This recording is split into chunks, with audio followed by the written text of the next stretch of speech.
ભાવનગરમાં ફરી વિફર્યા ખેડૂતો। મહારાજા કૃષ્ણકુમારસિંહજી માર્કેટયાર્ડમાં ડુંગળીની હરાજી મુદ્દે ખેડૂતોએ હોબાળો મચાવ્યો।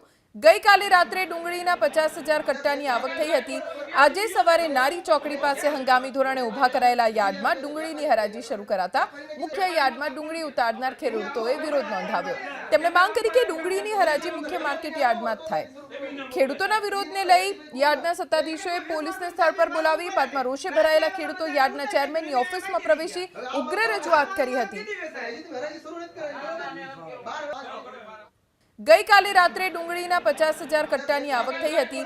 આજે સવારે નારી ચોકડી પાસે હંગામી ધોરણે ઊભા કરાયેલા યાર્ડમાં ડુંગળીની હરાજી શરૂ કરાતા મુખ્ય યાર્ડમાં ડુંગળી ઉતારનાર ખેડૂતોએ વિરોધ નોંધાવ્યો। તેમણે માંગ કરી કે ડુંગળીની હરાજી મુખ્ય માર્કેટ યાર્ડમાં જ થાય। ખેડૂતોના વિરોધને લઈ યાર્ડના સત્તાધીશોએ પોલીસને સ્થળ પર બોલાવી બાદમાં રોષે ભરાયેલા ખેડૂતો યાર્ડના ચેરમેનની ઓફિસમાં પ્રવેશી ઉગ્ર રજૂઆત કરી હતી।